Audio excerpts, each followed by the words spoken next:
प्रिय अनुज, धर्मराज युधिष्ठिर भाव विहल हो उठे। तुमने ऐसा निर्णय क्यों लिया? हमारी दृष्टि में तुम निर्दोष हो। तुमने क्षत्रियोचित मर्यादा का पालन किया है, अतः हम तुम्हें ऐसी आज्ञा कैसे दे सकते हैं? महाराज, ये नियम और धर्म का पालन करने वाले को कदापि बहानेबाजी का आश्रय नहीं लेना चाहिए। अर्जुन ने दृढ़ता से कहा। आपका स्नेह मेरे धर्म पालन में बाधा ना बने, मैं आपसे ऐसी आशा करता हूं। युधिष्ठिर धर्मज्ञ थे, अतः उन्हें ये आज्ञा देनी पड़ी। अर्जुन इंद्रप्रस्थ का वैभव छोड़कर वनवासी हो गए और तीर्थों का भ्रमण करते हुए हरिद्वार जा पहुंचे। हरिद्वार का पुण्य पावन वातावरण अत्यंत सुरमय था। अनेक विद्वानों, संतों और ऋषि मुनियों के दर्शन पाकर अर्जुन कृतार्थ हो गए। पतित पावनी गंगा से नित्य प्रति स्नान करने का सुअवसर बड़े पुण्य भागी को मिलता है। एक दिन अर्जुन ने प्रातःकाल भागीरथी में स्नान के निमित्त डुबकी लगाई तो स्वयं को किसी पाश में बंधा अनुभव किया, जो उसे जल की अनंत गहराइयों में लिए जा रहा था। बहुत प्रयास करने पर भी अर्जुन को बंधन मुक्त होने से सफलता नहीं मिली। अंततः उन्होंने स्वयं को एक भव्य महल में पाया, जिसमें चारों ओर नाग कन्याएं विचरण कर रही थी। नागलोक में आपका स्वागत है महाबली अर्जुन। एक अनिंद्य सुंदरी नाग कन्या ने अर्जुन को प्रेम पूर्वक निहार कर कहा।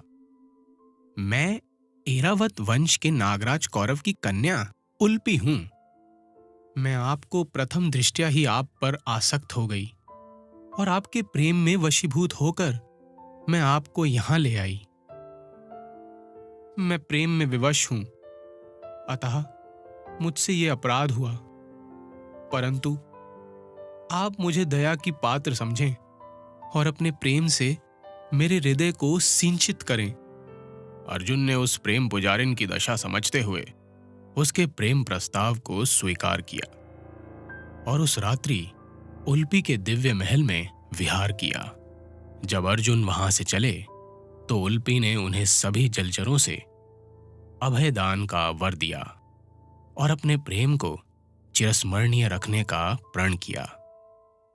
हरिद्वार में कुछ समय व्यतीत करने के पश्चात अर्जुन ने अपनी यात्रा आगे बढ़ाई और वहां से अगस्त्य वट, वशिष्ठ पर्वत आदि कई पुण्य तीर्थों के दर्शन करते हुए आगे बढ़े। अंग, बंग आदि देशों का भ्रमण करते हुए वो कलिंग देश जा पहुंचे। कलिंग देश के राजा चित्रवाहन ने उनका भव्य स्वागत किया और अपने महलों का आतिथ्य स्वीकार करने की प्रार्थना की। राजन, इस समय मैं वनवासी हूं। अर्जुन ने अपनी स्थिति स्पष्ट करते हुए कहा। इस नियम के अनुसार मुझे पृथ्वी-लोक के किसी भी नरेश का वैभवपूर्ण आतिथ्य अस्वीकार है, अतः मैं आपके इस सुरमय वन में कुछ समय व्यतीत करने की आज्ञा चाहता हूं। राजा चित्रवाहन ने अर्जुन को सहर्ष आज्ञा दे दी। पांडुपुत्र अर्जुन की कीर्ति चहुं ओर फैली हुई थी, जो राजा चित्रवाहन की पुत्री चित्रांगदा ने भी सुनी थी।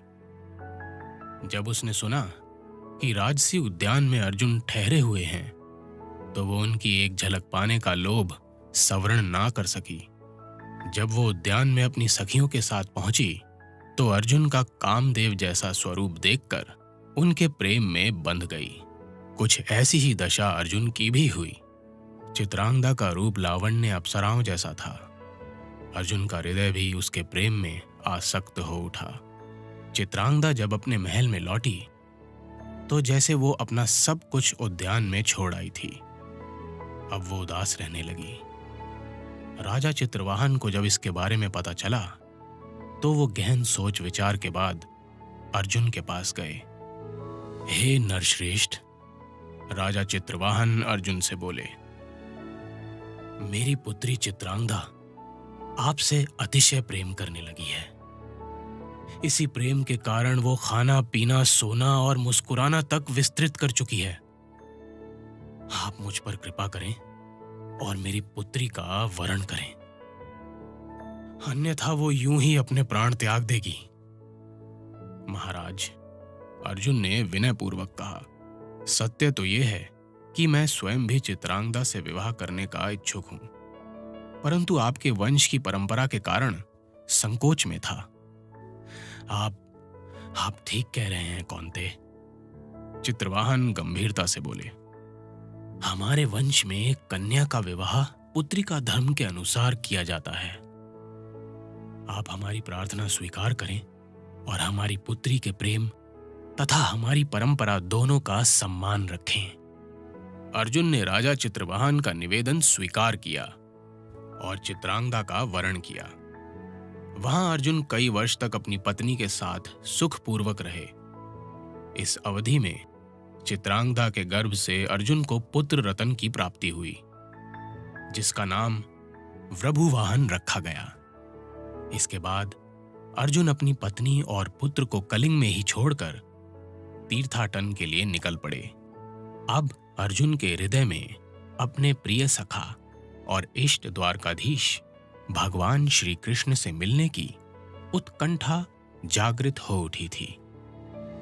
द्वारका पश्चिमी समुद्र तट के तीर्थों में सबसे भव्य तीर्थ और सुंदर नगरी थी।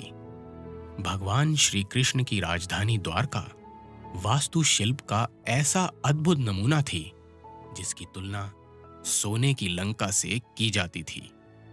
अर्जुन का हृदय अब द्वारका नगरी को देखने और भगवान श्री कृष्ण के दर्शन करने के लिए व्यग्र था। अतः वो शीघ्रतापूर्वक डग भरते हुए प्रभास क्षेत्र की ओर चल पड़े। आप सुन रहे हैं